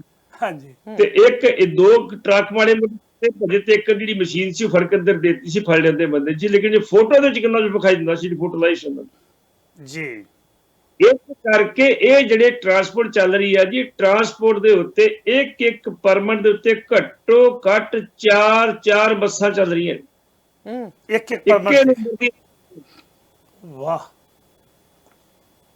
ਇੱਕ ਪਰਮਿਟ ਤੇ 4 ਬੱਸਾਂ, 4 ਬੱਸੇ ਇੱਕ ਪਰਮਿਟ ਦੇ ਉੱਤੇ। ਇੱਕ ਬੱਸ ਇੱਥੇ ਬੱਸ ਸਟੈਂਡ ਤੇ ਖੜੀ ਹੈ, ਦੂਜੀ ਜਾ ਰਹੀ ਹੈ, ਤੀਜੀ ਡੈਸਟੀਨੇਸ਼ਨ ਪਹੁੰਚ ਗਈ ਹੈ, ਚੌਥੀ ਉੱਥੇ ਵਾਪਸ ਚੱਲ ਪਈ ਹੈ। ਮਤਲਬ 4 ਬੱਸਾਂ ਚੱਲਦੀਆਂ। ਕਿੰਨੀ ਤੁਸੀਂ ਲੁੱਟ ਮਚਾਉਂਦੇ ਹੋ ਸਰਕਾਰ ਦੀ, ਕਿੰਨਾ ਤੁਸੀਂ ਟੈਕਸ ਖਾਂਦੇ ਹੋ ਸਰਕਾਰ ਦਾ। ਹੁਣ ਕੀ ਹੋਏਗਾ, ਅਸੀਂ ਟਰਾਂਸਪੋਰਟ ਮਾਫੀਆ ਨੂੰ 230 ਟਰਾਂਸਪੋਰਟ ਨੋਟਿਸ ਕੱਢ ਦਿੱਤੇ ਜੀ। ਅਸੀਂ 130 ਤੋਂ ਪਹਿਲਾਂ ਕੱਢੇ ਸੀ। ਅਸੀਂ ਕਰੋਗੇ ਤੁਸੀਂ ਕੀ? ਟਰਾਂਸਪੋਰਟ ਪਾਲਿਸੀ ਜਿਹੜੀ ਆ, ਜਦੋਂ ਬਾਦਲਾਂ ਦੀ ਸਰਕਾਰ ਸੀ, ਇਸ ਤੋਂ ਪਹਿਲਾਂ ਕਿਤੇ ਸਾਲ ਦੇ ਵਿੱਚ 2 ਵਾਰੀ 3 ਵਾਰੀ ਬਦਲਦੀ ਸੀ ਜੀ। ਤੇ ਜਦੋਂ ਬਾਦਲਾਂ ਰਾਜ ਹੈਗਾ ਤਾਂ ਰੋਜ਼ ਟਰਾਂਸਪੋਰਟ ਪਾਲਿਸੀ ਨਵੀਂ ਹੁੰਦੀ ਸੀ। ਭਾਈ ਇਸ ਪਾਸੇ ਬੱਸਾਂ ਸਾਡੀਆਂ ਜਾਂਦੀਆਂ ਵਾ ਤੇ ਜਿਹੜਾ ਰਾਸ਼ ਇਸ ਜ਼ਿਆਦਾ ਸਾਡੀ ਬੱਸ ਇੱਧਰ ਜਾਏਗੀ ਜੀ। ਇਸ ਕਰਕੇ ਕੌਣ ਫੜੂ ਉਹਨਾਂ ਨੂੰ? ਇੱਕ ਡਰਾਮੇਬਾਜ਼ੀ ਆ। ਜੇ ਸਿੰਸੀਅਰਲੀ ਤੌਰ ਤੇ ਤੁਸੀਂ ਟਰਾਂਸਪੋਰਟ ਮਾਫੀਆ ਬੰਦ ਕਰ ਦਿਓਗੇ ਤੇ ਉਹਦੇ ਵਿੱਚ ਪੈਪਸੂ ਨੂੰ ਤੇ ਰੋਡਵੇਜ ਨੂੰ ਫਾਇਦਾ ਹੋਏਗਾ ਜੀ। ਪਰ ਇਹ ਗੱਲ ਕੋਈ ਲੈਣੇ ਹੋਣੇ, ਕੋਈ ਫੰਡ ਫੁੰਡ ਪਿਛਲੇ ਪੁਰਾਣੇ ਬਕਾਏ ਨਹੀਂ ਤੇ ਹੋਣੇ ਆ, ਦਬਕਾ ਮਾਰ ਕੇ ਫੰਡ ਲੈਣ ਮੁੜ ਕੇ ਫਿਰ ਉੱਥੇ ਦੇ ਉੱਥੇ ਜੀ। ਇਹਦੇ ਨਾਲ ਪਤਾ ਲੱਗਾ ਕਿ ਅੱਜ ਬਿਹਾਰ ਦੇ ਵਿੱਚ ਭਾਰਤੀ ਜਨਤਾ ਪਾਰਟੀ ਤੇ ਜਨਤਾ ਦਲ ਯੂ ਆਮੋ ਸਾਹਮਣੇ ਹੋਏ ਨੇ। ਵੋਟਾਂ ਕਹਿੰਦੇ ਪੈ ਗਈਆਂ, ਕਿਸਮਤ ਡੱਬਿਆਂ 'ਚ ਬੰਦ ਹੋ ਗਈ ਹੈ। ਕੋਈ ਹਿੰਸਾ ਵਗੈਰਾ ਤਾਂ ਨਹੀਂ ਹੋਈ? ਕਿੰਨੀਆਂ ਕੁ ਵੋਟਾਂ ਪਈਆਂ ਨੇ ਉੱਥੇ? ਵੇਖੋ ਜੀ, ਪਹਿਲੇ ਫੇਜ਼ ਦੇ ਵਿੱਚ ਵੀ 52.93 ਵੋਟਾਂ ਪਈਆਂ ਸੀ ਤੇ ਹੁਣ ਵੀ ਲਗਭਗ ਇੰਨੀਆਂ ਪਈਆਂ ਵੋਟਾਂ। ਅੱਛਾ ਜੀ। ਦਾ ਬਹੁਤਾ ਫਰਕ ਨਹੀਂ ਪਿਆ। ਸਭ ਤੋਂ ਵੱਡੀ ਗੱਲ ਕੁਲਦੀਪ ਸਿੰਘ ਜੀ ਉੱਥੇ ਇਹ ਆ ਵੀ ਇਹ ਪਹਿਲੀ ਵਾਰੀ ਆ ਕਿ ਬਿਹਾਰ ਦੀਆਂ ਚੋਣਾਂ ਜਿਹੜੀਆਂ ਜਾਤੀਵਾਦ ਦੇ ਉੱਤੋਂ ਬਰਾਦਰੀਵਾਦ ਦੇ ਉੱਪਰ ਉੱਠ ਕੇ ਹੋ ਰਹੀਆਂ। ਅੱਛਾ ਜੀ। ਉੱਥੇ ਜਿਹੜਾ ਸੀ ਇਹਨਾਂ ਨੇ ਕੋਸ਼ਿਸ਼ ਕੀਤੀ ਸੀ ਵੋਟਾਂ ਦਾ ਧਰੂਵੀਕਰਨ ਦਾ, ਬੀਜੇਪੀ ਵਾਲਿਆਂ ਵੀ ਅਸੀਂ ਲੋਕਾਂ ਨੂੰ ਰਾਮ ਮੰਦਿਰ ਦਾ ਮੁੱਦਾ ਦੇ ਦਿਆਂਗੇ, ਅਸੀਂ ਧਾਰਾ 370 ਦੇ ਦੇਂਗੇ, ਕਸ਼ਮੀਰ ਦਾ ਮੁੱਦਾ ਦੇ ਦਿਆਂਗੇ ਤੇ ਧਰੂਵੀਕਰਨ ਕਰ ਲਾਂਗੇ ਜੀ। ਅੱਜ ਦੀ ਡੇਟ ਦੇ ਵਿੱਚ ਸਭ ਤੋਂ ਵੱਧ BA ਕੁਆਲੀਫਾਈਡ ਬੰਦੇ ਸਾਰੀਆਂ ਸਟੇਟਾਂ ਨਾਲੋਂ ਵੱਧ ਐਵਰੇਜ ਕਰ ਲਈਏ ਤੇ ਬਿਹਾਰ ਦੇ ਆ। ਬਿਹਾਰ ਮਜ਼ਦੂਰ ਆ ਕੇ ਬਾਕੀ ਸਟੇਟਾਂ ਦੇ ਵਿੱਚੋਂ ਉੱਥੋਂ ਦੀ ਇਕਨੋਮੀ ਦੇ ਵਿੱਚ ਜਿਹੜਾ 33% ਹਿੱਸਾ ਪਾਉਂਦਾ, ਇੱਥੋਂ ਇਕਨੋਮੀ ਸਾਡੀ ਖੜ ਕੇ ਪੰਜਾਬ ਦੇ ਵਿੱਚੋਂ, ਹਰਿਆਣੇ ਦੇ ਵਿੱਚੋਂ, ਮੱਧ ਪ੍ਰਦੇਸ਼ ਤੋਂ ਖੜ ਕੇ ਇਕਨੋਮੀ ਜਾ ਕੇ ਹਿੱਸਾ ਵਿਆਹ ਚ ਪਾਉਂਦਾ ਜੀ। ਐਤਕੀ ਉਹਨਾਂ ਨੇ ਧਰੁਵੀਕਰਨ ਨਹੀਂ ਹੋਣ ਦਿੱਤਾ। ਉਹਨਾਂ ਕਹਿੰਦਾ ਨਾ ਅਸੀਂ ਬਰਾਦਰੀ ਵੰਡੇ, ਨਾ ਜਾਤ ਚ ਵੰਡੇ, ਨਾ ਸਾਨੂੰ ਇੱਕ ਗੱਲ ਦਾ, ਸਾਨੂੰ ਇੰਡਸਟਰੀ ਦਿਓ, ਸਾਨੂੰ ਰੁਜ਼ਗਾਰ ਦਿਓ, ਜੇ ਸਾਨੂੰ ਰੋਟੀ ਦੇਣ ਜੋਗੇ ਹੋ ਸਾਡੀ ਵੋਟ ਲੈ ਲਓ, ਜੇ ਨਹੀਂ ਹੈਗੇ ਤੇ ਪਿੱਛੇ ਹੋ ਜਾਓ, ਕਿਸੇ ਹੋਰ ਨੂੰ ਆਉਣ ਦਿਓ ਜੀ। ਉਸ ਤੇਜਸਵੀ ਯਾਦਵ ਨੇ ਪਛਾਣਿਆ। ਉਹ ਸਭ ਤੋਂ ਪਹਿਲਾਂ ਉਹਨੇ ਕਿਹਾ ਜੀ ਮੇਰੀ ਸਰਕਾਰ ਬਣਦੀ ਹੈ ਤੇ ਮੈਂ ਪਹਿਲੀ ਮੀਟਿੰਗ ਦੇ ਵਿੱਚ 10 ਲੱਖ ਨੌਕਰੀਆਂ ਤੇ ਸਾਈਨ ਕਰੂੰਗਾ ਆਪਣੀ ਕੈਬਨਿਟ ਦੀ ਮੀਟਿੰਗ ਵਿੱਚ। ਅੱਛਾ ਜੀ। ਤੇ ਦੂਜੀ ਚੀਜ਼, ਜਦੋਂ ਇਹਨਾਂ ਵੇਖਿਆ ਵੀ ਤੇਜਸਵੀ ਦੀਆਂ ਜਿਹੜੀਆਂ ਰੈਲੀਆਂ ਭਾਣ ਲੱਗ ਪਈਆਂ, ਫਿਰ ਇਹਨਾਂ ਕਿਹਾ ਸੀ 19 ਲੱਖ ਦਿਆਂਗੇ ਤੁਹਾਨੂੰ ਜੀ। ਸਵਾਲ ਇਹ ਪੈਦਾ ਹੁੰਦਾ ਵੀ ਦੇਵੋਗੇ ਕਿੱਥੋਂ? ਪਹਿਲਾਂ ਕੋਈ 15 ਸਾਲ ਦਿੱਤੀਆਂ। ਰੌਲਾ ਇਹ ਪਾਇਆ ਜਾ ਰਿਹਾ ਵਾ, ਉਹ ਕਹਿੰਦੇ ਜੀ ਲਾਲੂ ਦਾ 15 ਸਾਲ ਦਾ ਰਾਜ ਸੀ ਜਿਹੜਾ ਉਹ ਜੰਗਲ ਰਾਜ ਸੀਗਾ। ਅੱਛਾ ਬਿਹਾਰ ਦੇ ਵਿੱਚ। ਜੀ। ਉੱਥੋਂ ਦੇ ਵਿਦਵਾਨ ਉਹ ਕਹਿੰਦੇ ਆ ਜੀ ਸਾਨੂੰ ਇਹ ਦੱਸ ਦਿਓ ਤੇ ਮੰਗਲ ਰਾਜ ਕਦੋਂ ਸੀ, ਉਹ ਵੀ ਦੱਸ ਦਿਓ ਸਾਨੂੰ ਜੀ। ਮੰਗਲ ਇਹ ਨਹੀਂ ਹੋਏ ਜੰਗਲ ਰਾਜ, ਇੱਥੇ ਜਿਹੜਾ ਮਰਜ਼ੀ ਆ ਜਾਏ ਜੀ। ਸਾਨੂੰ ਤੁਸੀਂ ਅਧਿਕਾਰ ਦੇ ਦਿਓ। ਇੱਕ ਖੋਖੇ ਵਾਲੇ ਨੂੰ ਜਾ ਕੇ ਪੱਤਰਕਾਰ ਨੇ ਪੁੱਛਿਆ ਵੋਟ ਕਿਹਨੂੰ ਪਾਏਗਾ? ਆਂਦਾ तेजस्वी यादव ਨੂੰ, लालू की पार्टी को वोट डालेंगे। कहना क्यों डालेगा उसको? कहना उस पार्टी को मैं वोट डालूंगा तो मेरा खोखा कोई हटाएगा नहीं जहां से। जी। ਭਾਵੇਂ ਅਗਲੀਆਂ ਜੀ ਹਾਂਜੀ ਪੱਟੀ ਸਾਹਿਬ, ਅਗਲੀ ਤੁਹਾਤੋਂ ਜਾਣਨਾ ਚਾਹੁੰਦੇ ਆ ਕਿ ਦਿੱਲੀ ਕਮੇਟੀ ਦੀਆਂ ਚੋਣਾਂ ਦੀ ਜਿਹੜੀ ਆਹਟ ਸੀ, ਕਹਿੰਦੇ ਭਾਜਪਾ ਦੇ ਦਰਬਾਰ 'ਚ ਉਹਦੀ ਆਹਟ ਹੋਈ ਆ ਤੇ ਮਨਜੀਤ ਸਿੰਘ ਜੀ ਕੇ ਗ੍ਰਹਿ ਮੰਤਰੀ ਦੇ ਨਾਲ ਉਹਨਾਂ ਨੇ ਮੁਲਾਕਾਤ ਕੀਤੀ। ਇਹਦੇ ਬਾਰੇ ਕੀ ਕਹੋਗੇ ਜੀ? ਕਿਉਂਕਿ ਜਿਹੜੀ ਗੱਲ ਬੀਬੀ ਇਹਨਾਂ ਨੇ ਬਲਜਿੰਦਰ ਜੀ ਉਹਨਾਂ ਨੇ ਕਹੀ ਹੈ, ਇੱਕ ਪਾਸੇ ਨਵੀਆਂ ਗੱਡੀਆਂ ਲੈ ਕੇ ਚੋਣ ਪ੍ਰਚਾਰ ਲਈ ਸਰਦਾਰ ਮਨਜਿੰਦਰ ਸਿੰਘ ਸਰਸਾ ਨੇ ਜਿਹੜੇ, ਉਹਨਾਂ ਨੇ ਤੁਹਾਨੂੰ ਯਾਦ ਹੈ ਪਿਛਲੇ ਵਾਰੀ ਕਿ ਬੰਗਲਾ ਸਾਹਿਬ ਗੁਰਦੁਆਰੇ ਤੋਂ ਜਿਹੜੀ ਕਥਾ ਕਰਵਾਈ ਸੀ ਦੁਰਗਾ ਦੀ, ਤੇ ਨਾਲ ਹੋਰ ਉਹਨਾਂ ਨੇ ਦਸਮ ਗ੍ਰੰਥ ਸੋ ਕਾਲਡ ਉਹਦੀ ਕਥਾ ਬੰਗਲਾ ਸਾਹਿਬ ਤੋਂ ਕਰਵਾਈ ਸੀ। ਤੇ ਉਧਰਲੇ ਪਾਸੇ ਅੱਜ ਕੱਲ 1984 ਕਤਲੇਆਮ ਦੀ ਜਿਹੜੀ ਗੱਲਬਾਤ ਚੱਲ ਰਹੀ ਹੈ, ਉਹਦੇ ਬਾਬਤ ਉਹਨਾਂ ਨੇ ਬੜੀ ਵਧੀਆ ਇੱਕ ਫਿਲਮ ਵੀ ਤਿਆਰ ਕੀਤੀ ਹੈ ਤੇ ਨਾਲ ਦੀ ਨਾਲ ਦੱਸ ਰਹੇ ਨੇ ਕਿ ਹੋਇਆ ਕੀ ਆ ਉੱਥੇ, ਉਹਦੀਆਂ ਤਸਵੀਰਾਂ ਬਣਾ ਕੇ ਇੱਕ ਯਾਦਗਾਰ ਕਹਾਣੀ ਬਣਾਈ ਹੈ। ਦੂਜੇ ਪਾਸੇ ਮਨਜੀਤ ਸਿੰਘ ਜੀਕੇ ਦੇ ਉੱਤੇ ਲੱਗੇ ਹੋਏ ਜਿਹੜੇ ਕਰੋੜਾਂ ਰੁਪਏ ਦੇ ਘਪਲਿਆਂ ਦੇ ਦੋਸ਼ ਨੇ, ਉਹ ਭੁੱਲ ਕੇ ਉਹ ਹੁਣ ਤਿਆਰੀ ਕਰੀ ਬੈਠੇ ਆ ਵੀ ਐਤਕੀ ਪ੍ਰਧਾਨਗੀ ਮੈਂ ਲੈਣੀ ਆ। ਇਹ ਬਲਦੇਵ ਸਿੰਘ ਵਡਾਲਾ ਵਾਜਾ ਤਬਲਾ ਚੁੱਕ ਕੇ ਵੱਡੀ ਸ੍ਰੀ ਸਾਹਿਬ ਹੱਥਾਂ 'ਚ ਫੜ ਕੇ ਉਹ ਕਹਿੰਦੇ ਨੋ ਪੰਥਕ ਤਾਂ ਮੈਂ ਆ। ਜਥੇਦਾਰ ਰਣਜੀਤ ਸਿੰਘ ਹੁਣੀ ਕਹਿੰਦੇ ਇਹ ਤਾਂ ਸਾਰੇ ਕੌਮ ਦੇ ਗਦਾਰ ਨੇ, ਪੰਥਕ ਜੇ ਕੋਈ ਬੰਦਾ ਹੈ ਤਾਂ ਉਹ ਜਥੇਦਾਰ ਰਣਜੀਤ ਸਿੰਘ ਹੈ। ਪਰਮਜੀਤ ਸਿੰਘ ਸਰਨਾ ਹੁਣੀ ਕਹਿੰਦੇ ਆ ਭਰਾਵੋ ਸਾਡੀ ਲੜਾਈ ਨਾ ਵਡਾਲੇ ਨਾਲ ਹੈ ਨਾ ਰਣਜੀਤ ਸਿੰਘ ਨਾਲ ਹੈ, ਸਾਡੀ ਲੜਾਈ ਸਿਰਫ ਤੇ ਸਿਰਫ ਬਾਦਲਾਂ ਨਾਲ ਹੈ। ਕਿਰਪਾ ਕਰਕੇ ਇਕੱਠੇ ਹੋ ਕੇ ਬਾਦਲਾਂ ਦਾ ਜੁੱਲੀ ਬਿਸਤਰਾ ਦਿੱਲੀ ਕਮੇਟੀ ਤੋਂ ਗੋਲ ਕਰੀਏ। ਹੁਣ ਤੁਹਾਨੂੰ ਕੀ ਲੱਗ ਰਿਹਾ ਹੈ ਕਿ ਆਉਣ ਵਾਲੇ ਸਮੇਂ ਦੇ ਵਿੱਚ ਜਿਹੜੇ ਮਨਜੀਤ ਸਿੰਘ ਜੀ ਕੇ ਹੁਣੀ ਗ੍ਰਹਿ ਮੰਤਰੀ ਨੂੰ ਮਿਲੇ ਨੇ, ਇਹ ਭਾਜਪਾ 'ਚ ਹਾਜ਼ਰੀ ਭਰਨ ਵਾਸਤੇ ਰਜਿਸਟ੍ਰੇਸ਼ਨ ਕਰਵਾਉਣ ਗਏ ਨੇ ਜਾਂ ਦਿੱਲੀ ਕਮੇਟੀ ਦੀਆਂ ਚੋਣਾਂ 'ਚ ਕੋਈ ਮੁਸ਼ਕਲ ਆ ਰਹੀ ਹੈ ਉਹਦੇ ਵਾਸਤੇ ਗਏ ਨੇ? ਬਿਲਕੁਲ ਤੁਹਾਡੀ ਠੀਕ ਗੱਲ ਆ ਜੀ। ਹੋਰ ਕਿਹੜਾ ਕੰਮ ਹੋਣਾ ਜੀ? ਜੀ ਐਸ ਵੇਲੇ ਚੋਣਾਂ ਦਾ ਕੰਮ ਦਿੱਲੀ ਕਮੇਟੀ ਦਾ ਪੂਰਾ ਮਗਿਆ ਪਿਆ ਵਾ। ਮਾਰਚ ਦੇ ਵਿੱਚ ਚੋਣਾਂ ਹੋਣੀਆਂ, ਸਮਾਂ ਰਹਿ ਗਿਆ ਬਹੁਤ ਥੋੜਾ, 16 ਰਹਿ ਗਿਆ ਮਹੀਨਾ ਪਹਿਲਾਂ ਇਹਦੀ ਜਿਹੜੀ ਨੋਟੀਫਿਕੇਸ਼ਨ ਵੀ ਹੋ ਜਾਣੀ ਆ ਜੀ। ਤਿਆਰੀਆਂ ਵੀ ਹੋ ਰਹੀਆਂ, ਆਪੋ ਆਪਣਾ ਜਿਹੜਾ ਲੜਾਈ ਲੜਨ ਦਾ ਤਰੀਕਾ ਵਾ ਜੀ। ਸਮੇਂ ਦੀ ਸਭ ਤੋਂ ਵੱਡੀ ਗੱਲ ਆ ਵੀ ਉਹ ਇੰਡੀਪੈਂਡੈਂਟ ਚੋਣ ਲੜਦੇ, ਉਹ ਕਿਸੇ ਦਬਾਅ ਥੱਲੇ ਆ ਕੇ ਨਹੀਂ ਲੜਦੇ ਜੀ। ਲੇਕਿਨ ਜਿਹੜੇ ਸਾਡੇ ਮਨਜੀਤ ਸਿੰਘ ਜੀਕੇ ਉਹ ਚਾਹੁੰਦੇ ਆ ਵੀ ਮੇਰਾ ਜਿਹੜਾ ਜਿਸ ਸਰਨਿਆਂ ਦਾ ਸਮਝੌਤਾ ਹੋ ਜਾਵੇ। ਸੁਖਦੇਵ ਢੀਂਡਸਾ ਵੀ ਚਾਹੁੰਦੇ ਵੀ ਦੋਵਾਂ ਦਾ ਸਮਝੌਤਾ ਹੋ ਜਾਵੇ ਤੇ ਸਾਡੇ ਲਈ ਦਿੱਲੀ ਸੌਖੀ ਹੋ ਜਾਵੇ ਜੀ। ਮਨਜੀਤ ਜੀਕੇ ਨੂੰ ਮੈਂ ਇੱਕ ਵਾਰੀ ਪੁੱਛਿਆ ਸੀ, ਮੈਂ ਕਿਹਾ ਵੀ ਤੁਹਾਡਾ ਏਜੰਡਾ ਕੀ ਹੋਊਗਾ ਦਿੱਲੀ ਕਮੇਟੀ ਚੋਂ? ਕਹਿੰਦਾ ਜੀ ਮੇਰਾ ਏਜੰਡਾ ਇੱਕੋ ਹੀ ਆ, ਜੋ ਮਰਜ਼ੀ ਹੋ ਜੇ ਮੈਂ ਬਾਦਲਾਂ ਨੂੰ ਸ਼ੰਭੂ ਬੈਰੀਅਰ ਟਿਕਾ ਲਗਾ ਕੇ ਤੇ ਪੰਜਾਬ ਪਹੁੰਚਾ ਕੇ ਆਉਣਾ। ਵਾਹ ਜੀ ਵਾਹ। ਤਾਂ ਜੋ ਖੁੱਲੇ ਸ਼ਰੇਆਮ ਗੋਲਕ ਨੂੰ ਮੈਂ ਚੱਕ ਸਕਾਂ, ਜਿਵੇਂ ਚਾਹਾਂ ਉਵੇਂ ਵਰਤ ਸਕਾਂ, ਜਿਵੇਂ ਪਹਿਲਾਂ ਵੀ ਦੋਸ਼ ਲੱਗੇ ਨੇ, ਅਦਾਲਤਾਂ 'ਚ ਕੇਸ ਚੱਲ ਰਹੇ ਨੇ। ਹਾਂਜੀ ਬਿਲਕੁਲ ਜੀ। ਅਗਲੀ ਗੱਲ ਕਰਦੇ ਆਪਾਂ ਜੀ। ਜੇ ਇਹਨਾਂ ਦੋਵਾਂ ਦਾ ਮਨਜੀਤ ਸਿੰਘ ਜੀਕੇ ਦਾ ਤੇ ਸਰਨੇ ਦਾ ਸਮਝੌਤਾ ਹੁੰਦਾ ਤੇ ਇਹਨਾਂ ਵਾਸਤੇ ਜੰਗ ਜਿੱਤਣੀ ਬਿਲਕੁਲ ਸੌਖੀ ਹੋ ਜਾਏਗੀ। ਬਿਲਕੁਲ ਬਿਲਕੁਲ। ਜਿਹੜੀ ਬਲਦੇਵ ਸਿੰਘ ਦੀ ਤੁਸੀਂ ਗੱਲ ਕੀਤੀ ਆ, ਬਲਦੇਵ ਸਿੰਘ ਵਡਾਲੇ ਦੀ, ਉਹ ਆਪਣੇ ਬੰਦਿਆਂ ਦੀ ਜ਼ਬਾਨ ਤਾਂ ਵਿਚਾਲੇ ਤੇ ਬੜੀ ਬਹਾਦਰੀ ਦੀ ਗੱਲ ਹੋਏਗੀ ਜੀ। ਸਿਮਰਨ ਸਿੰਘ ਮਾਨ ਲੜਾਈ ਲੜਦਾ ਵਾ, ਉਹਦਾ ਫਾਇਦਾ ਕਿਹਨੂੰ ਪੈਂਦਾ ਵਾ? ਬਾਦਲਾਂ ਨੂੰ। ਬਿਲਕੁਲ, ਉਹ ਤਾਂ ਹਮੇਸ਼ਾ ਬਲਦੇਵ ਸਿੰਘ ਵਡਾਲਾ ਜੋ ਲੜੇਗਾ ਤਾਂ ਫਾਇਦਾ ਕਿਹਨੂੰ ਪੁੱਛੇਗਾ? ਬਾਦਲਾਂ ਨੂੰ। ਬਿਲਕੁਲ। ਇਸ ਕਰਕੇ ਜੇ ਕਿਤੇ ਨਹੀਂ ਵੀ ਹੁੰਦਾ ਤੇ ਸਰਨਿਆਂ ਦੀ ਐਤਕੀ ਕਾਫੀ ਉੱਥੇ ਗੁੱਡਵਿਲ ਆ, ਕਾਫੀ ਲੋਕ ਜੁੜ ਰਹੇ ਉਹਨਾਂ ਨਾਲ ਜੀ। ਮਨਜੀਤ ਸਿੰਘ ਜੀ ਇਹ ਚਾਹੁੰਦਾ ਵੀ ਕਿਸੇ ਤਰੀਕੇ ਨਾਲ ਮੇਰੇ ਜਿਹੜੇ ਪਿਛਲੇ ਕੇਸ ਆ ਉਹ ਦੱਬੇ ਕੁਚਲੇ ਜਾਣ, ਮੈਂ ਬਰੀ ਹੋ ਜਾਵਾਂ ਉਹਦੇ ਚੋਂ। ਜੀ ਵੈਸੇ ਵੀ ਕੇਸ ਹੈ ਕੁਝ ਨਹੀਂ ਸੀ, ਆਖਰਕਾਰ ਸਾਡੀ ਜਿਹੜੀ ਕੋਰਟ ਆ ਨਾ, ਅਦਾਲਤਾਂ ਦੇ ਵਿੱਚ ਹੁੰਦਾ ਵੀ ਇੱਕ ਲਕੂਨਾ ਵੀ ਮਿਲ ਜੇ ਤੇ ਅਦਾਲਤ ਬੰਦੇ ਨੂੰ ਬਰੀ ਕਰ ਦਿੰਦੀ ਜੀ। ਇਹ ਦੋ ਰਵਾਂ ਨਹੀਂ ਹੈਗੀਆਂ। ਹਾਂਜੀ। ਜੀ ਜੀ ਲੈ ਕੇ ਜਿਹੜੇ ਆ ਜੀਕੇ ਸਾਹਿਬ ਜਾ ਕੇ ਮਿਲੇ ਹੋਮ ਮਿਨਿਸਟਰ ਨੂੰ, ਭਾਈ ਸਾਡਾ ਖਿਆਲ ਰੱਖਿਓ ਅਸੀਂ ਚੋਣ ਲੜ ਰਹੇ ਹਾਂ। ਆਪਾਂ ਅੱਗੇ ਵੀ ਗੱਲ ਕੀਤੀ ਸੀ ਵੀ ਅੱਜ ਦੀ ਡੇਟ ਦੇ ਵਿੱਚ ਜੇ ਗੱਲ ਕਰ ਲਈਏ ਵੀ ਕੇਂਦਰ ਸਰਕਾਰ ਦੇ ਵਿੱਚ ਗੱਲਬਾਤ ਹੈਗੀ ਤੇ ਇਹਨਾਂ ਸਾਰਿਆਂ ਨੂੰ ਜ਼ਿਆਦਾ ਮਨਜੀਤ ਸਿੰਘ ਜੀਕੇ ਦੀ ਹੈਗੀ ਆ। ਅਜੇ ਤੱਕ ਜੀਕੇ ਨੇ ਨਾ ਕਿਸਾਨੀ ਮੁੱਦਿਆਂ ਤੇ ਕੋਈ ਗੱਲ ਕੀਤੀ ਆ ਤੇ ਨਾ ਕੋਈ ਹੋਰ ਕੀਤੀ ਹੈ ਜੀ। ਸਰਸੇ ਨੂੰ ਮਾੜੀ ਮੋਟੀ ਕਰੀ, ਉਹਦੀ ਮਜਬੂਰੀ ਆ। ਸਰਨੇ ਵੀ ਲਗਭਗ ਚੁੱਪ। ਸਰਨਿਆਂ ਦੀ ਵੀ ਤੁਹਾਨੂੰ ਦੱਸ ਦਿਆਂ, ਸਰਨਿਆਂ ਦੀ ਵੀ ਪਿਛਲੇ ਹਫਤੇ ਜਾਂ ਪਿਛਲੇ 10 ਪਹਿਲਾਂ ਇੱਕ ਮੀਟਿੰਗ ਹੋ ਚੁੱਕੀ ਹੈ ਰਾਜਨਾਥ ਸਿੰਘ ਨਾਲ। ਅੱਛਾ ਜੀ। ਉਹਨੂੰ ਤੁਸੀਂ ਵੀ ਤਕੜੇ ਹੋ ਜਾਓ, ਕੋਈ ਗੱਲ ਨਹੀਂ, ਤੁਹਾਡੀ ਸਪੋਰਟ ਕਰਾਂਗੇ ਇਸ ਚੀਜ਼ ਜੀ। ਮਤਲਬ ਦਿੱਲੀ ਦੀ ਸਿਆਸਤ ਕਰਨੀ ਭਾਵੇਂ ਰਾਸ਼ਟਰੀ ਕਰਨੀ, ਉਹਨੂੰ ਉੱਥੋਂ ਦੀ ਸਰਕਾਰ ਦਾ ਥਾਪੜਾ ਲੈਣਾ ਪੈਣਾ ਜੀ। ਬਿਲਕੁਲ। ਪੱਟੀ ਸਾਹਿਬ, ਦੂਜੇ ਪਾਸੇ ਜੇ ਗੱਲ ਕਰੀਏ ਸ਼੍ਰੀ ਦਰਬਾਰ ਸਾਹਿਬ ਵਿਖੇ 5 ਮਿੰਟ ਆਤਿਸ਼ਬਾਜ਼ੀ ਕੀਤੀ ਗਈ, ਕਹਿੰਦੇ ਪ੍ਰਦੂਸ਼ਣ ਨੂੰ ਮੁੱਖ ਰੱਖਦਿਆਂ ਹੋਇਆਂ ਗੁਰਪੁਰਬ ਨੂੰ ਜਿਹੜਾ ਸੈਲੀਬ੍ਰੇਸ਼ਨ ਲਈ ਸਿਰਫ 5 ਮਿੰਟ ਕੀਤੀ ਗਈ, ਇਹਦੇ ਬਾਰੇ ਦੱਸੋਗੇ ਥੋੜਾ ਜਿਹਾ? ਆਪਾਂ ਕੱਲ ਵੀ ਗੱਲ ਕੀਤੀ ਸੀ ਵੀ ਰਸਮੀ ਤੌਰ ਤੇ 15 ਮਿੰਟ ਕਰਦੇ ਨੇ, ਇਹਨਾਂ ਘਟਾ ਕੇ 5 ਮਿੰਟ ਕਰਤੀ, ਬਹੁਤ ਚੰਗਾ ਕੀਤਾ। ਲੇਕਿਨ ਸਾਡੀ ਪਰੰਪਰਾ ਇਹ ਨਹੀਂ ਹੈਗੀ। ਸਾਡੀ ਪਰੰਪਰਾ ਇਹ ਆ ਵੀ ਜਦੋਂ ਗੁਰੂ ਸਾਹਿਬ ਅੰਮ੍ਰਿਤਸਰ ਆਏ, ਅਸੀਂ ਘਿਓ ਦੇ ਦੀਵੇ ਬਾਲ ਕੇ ਸਵਾਗਤ ਕੀਤਾ ਹੁੰਦਾ ਵੀ ਗੁਰੂ ਸਾਹਿਬ ਅੰਮ੍ਰਿਤਸਰ ਆ ਗਏ ਨੇ ਜੀ।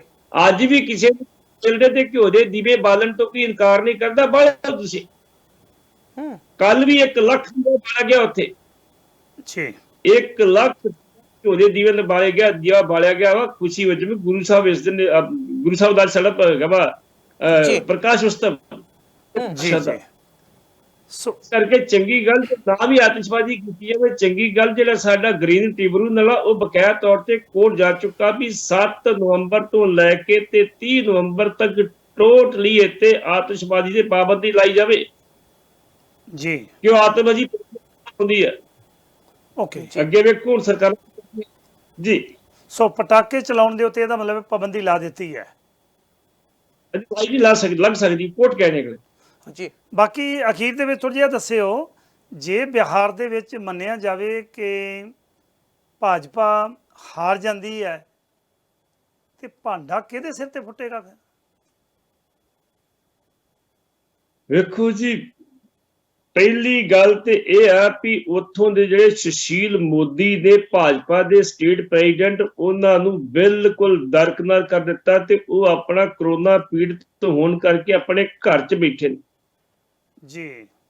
ਤੇ ਫੜਨਵੀਸ ਜਿਹੜਾ ਸਾਬਕਾ ਮੁੱਖ ਮੰਤਰੀ ਮਹਾਰਾਸ਼ਟਰ ਚੁੱਕ ਕੇ ਤੁਹਾਨੂੰ ਉੱਥੇ ਇੰਚਾਰਜ ਬਣਾਉਂਦੇ ਤਾਂ ਉਹ ਇਤਰਾਜ਼ ਕਿਉਂ ਨਾ ਕਰੂਗਾ ਜੀ? ਫੜਨਵੀਸ ਨੂੰ ਕਿਹਨੇ ਬਣਾਇਆ ਉੱਥੇ ਇੰਚਾਰਜ? ਗਏ ਉਹ ਵੀ ਨਹੀਂ ਗਏ, ਉਹਨਾਂ ਨੇ ਕਹਿਤਾ ਜੀ ਮੈਂ ਕਰੋਨਾ ਪੀੜਤ ਹੋ ਗਿਆ ਜੀ, ਮੈਨੂੰ ਕਰੋਨਾ ਹੋ ਗਿਆ, ਮੈਂ ਘਰ 'ਚ ਬੈਠਾ ਜੀ।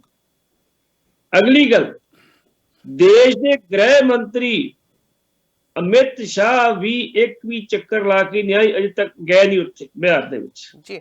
ਅੱਛਾ, ਈਵਨ ਉੱਥੋਂ ਮੰਤਰੀ ਦੀ ਉੱਥੇ ਹੋਰਡਿੰਗ ਤੇ ਬੋਰਡਿੰਗ ਦੇ ਵਿੱਚ ਕੋਈ ਫੋਟੋ ਨਹੀਂ ਵਿਖਾਈ ਦਿੰਦੇ। ਅੱਛਾ, ਜੇ ਫੋਟੋ ਵੀ ਹੋਊਗੀ ਸਭ ਕੁਝ ਨਹੀਂ ਹੋਊਗਾ ਤੇ ਕੀ ਕਰੋਗੇ ਤੁਸੀਂ ਉੱਥੇ?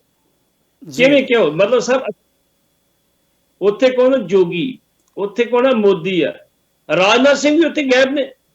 ਮਤਲਬ ਭਾਜਪਾ ਲੀਡਰਸ਼ਿਪ ਬਿਹਾਰ ਦੀਆਂ ਚੋਣਾਂ ਚੋਂ ਲਗਭਗ ਗਾਇਬ ਆ। ਜੇ ਕਿਤੇ ਉਹ ਹਾਰ ਜਾਂਦੀ ਹੈ ਤੇ ਇਹਦਾ ਭਾਂਡਾ ਸਿੱਧੇ ਰੂਪ ਚ ਮੋਦੀ ਤੇ ਫੁੱਟੇਗਾ ਜੀ। ਪੱਟੀ ਸਾਹਿਬ, ਲਾਸਟ ਸਵਾਲ ਤੁਹਾਡੇ ਤੋਂ ਪੁੱਛਣਾ ਚਾਹੁੰਦੇ ਆ ਜੀ, ਸਾਬਕਾ ਜਿਹੜੇ ਜਥੇਦਾਰ ਭਾਈ ਰਣਜੀਤ ਸਿੰਘ ਹੋਣਾ ਨੇ ਪਾਵਨ ਸਰੂਪ ਜਿਹੜੇ 328 ਦਾ ਵਿਵਾਦ ਚੱਲ ਰਿਹਾ ਹੈਗਾ ਉਹਨੂੰ ਲੈ ਕੇ ਨਵੇਂ ਖੁਲਾਸੇ ਕੀਤੇ ਆ, ਇਹਦੇ ਬਾਰੇ ਦੱਸੋਗੇ ਜੀ? ਉਹਨਾਂ ਨੇ ਨਵੇਂ ਖੁਲਾਸੇ ਇਹ ਕੀਤੇ ਆ ਜੀ। ਉਹਨਾਂ ਕਿਹਾ ਵੀ ਜਿਹੜੇ 328 ਸਰੂਪਾਂ ਵਾਲੀ ਰਿਪੋਰਟ ਇਹਨਾਂ ਨੇ ਜਨਤਕ ਕੀਤੀ ਹੈ ਸ਼੍ਰੋਮਣੀ ਕਮੇਟੀ ਤੇ ਅਕਾਲ ਤਖਤ ਤੇ, ਉਹ ਜਾਲੀ ਰਿਪੋਰਟ ਜੀ ਜੀ ਜਾਲੀ ਇਸ ਕਰਕੇ ਆ ਵੀ ਜਦੋਂ ਉਹ ਰਿਪੋਰਟ ਤਿਆਰ ਕੀਤੀ ਗਈ ਸੀ, ਜਿਹੜਾ ਬੰਦੇ ਨੇ ਆਪਣੇ ਬਿਆਨ ਨੋਟ ਕਰਵਾਏ ਸੀ, ਉਹਦੇ ਬਿਆਨ ਨੋਟ ਕਰਨ ਤੋਂ ਬਾਅਦ ਬਕਾਇਦਾ ਤੌਰ ਤੇ ਉਹਦੇ ਹਰ ਪੇਜ ਤੇ ਸਾਈਨ ਕਰਾਏ ਗਏ ਸੀ। ਉਹਦੇ ਡਾਕਟਰ ਈਸ਼ਰ ਸਿੰਘ ਜੀ ਉਹਨਾਂ ਸਾਈਨ ਕੀਤੇ, ਦੋਵਾਂ ਦੇ ਸਾਈਨ ਸੀਗੇ ਜੀ ਜੀ। ਰਿਪੋਰਟ ਤਿਆਰ ਹੋ ਗਈ, ਉਹ ਐਸਜੀਪੀਸੀ ਦੇ ਵੀ ਖਿਲਾਫ ਸੀ, ਬਹੁਤ ਦੇ ਖਿਲਾਫ ਸੀ, ਮੌਜੂਦਾ ਕਮੇਟੀ ਦੇ ਖਿਲਾਫ ਸੀ। ਉਹਦੇ ਵਿੱਚ ਇਹਨਾਂ ਫਿਰ ਰੱਦੋ ਬਦਲ ਕਰਨ ਵਾਸਤੇ ਜਿਹੜਾ ਸੀ ਡਾਕਟਰ ਈਸ਼ਰ ਸਿੰਘ ਨੂੰ ਬੁਲਾ ਲਿਆ, ਭਾਈ ਤੂੰ ਦਮਦਮਾ ਸਾਹਿਬ ਆ। ਅੱਛਾ ਜੀ। ਉਹ ਆਵਾਜ਼ ਦਿੱਤਾ ਗਿਆ ਵੀ ਤੈਨੂੰ ਦਮਦਮਾ ਸਾਹਿਬ ਦਾ ਅਸੀਂ ਜਥੇਦਾਰ ਬਣਾ ਦੇਵਾਂਗੇ ਤੇ ਹਰਪ੍ਰੀਤ ਸਿੰਘ ਨੂੰ ਪੱਕਾ ਕਰ ਦੇਵਾਂਗੇ ਅਕਾਲ ਤਖਤ ਦਾ ਜਥੇਦਾਰ। ਵਾਹ ਜੀ ਵਾਹ। ਉਹ ਚੇਂਜ ਕਰਦੇ, ਆ ਚੀਜ਼ਾਂ ਚੇਂਜ ਕਰਦੇ, ਤੇ ਹੁਣ ਜਿਨ੍ਹਾਂ ਕਾਗਜ਼ਾਂ ਤੇ ਉਹਨੇ ਸਾਈਨ ਕੀਤੇ ਆ ਉਹਦੇ ਸਾਈਨ ਤੇ ਕਿ ਬਾਕੀਆਂ ਦੇ ਸਾਈਨ ਨਹੀਂ ਹੈਗੇ, ਜਿਹਦੇ ਕਰਕੇ ਅਸਲੀ ਰਿਪੋਰਟ ਭਾਈ ਰਣਜੀਤ ਸਿੰਘ ਕੋਲੇ ਤੇ ਨਕਲੀ ਰਿਪੋਰਟ ਜਿਹੜੀ ਉਹ ਸ਼੍ਰੋਮਣੀ ਕਮੇਟੀ ਕੋਲੇ ਆ, ਤੇ ਉਹ ਕਹਿੰਦੇ ਮੈਂ 7 ਤਰੀਕ ਨੂੰ ਜਨਤਕ ਕਰਨੀ ਅਸਲੀ ਰਿਪੋਰਟ ਜਿਹੜੀ। ਵਾਹ ਜੀ ਵਾਹ। ਅੱਛਾ ਜੀ, ਬਹੁਤ ਬਹੁਤ ਧੰਨਵਾਦ ਸਰਦਾਰ ਜਸਵੀਰ ਸਿੰਘ ਜੀ। ਕੱਲ ਨੂੰ ਫੇਰ ਤੁਹਾਡੇ ਨਾਲ ਗੱਲਬਾਤ ਕਰਾਂਗੇ ਖਬਰਸਾਰ ਦੇ ਵਿੱਚ।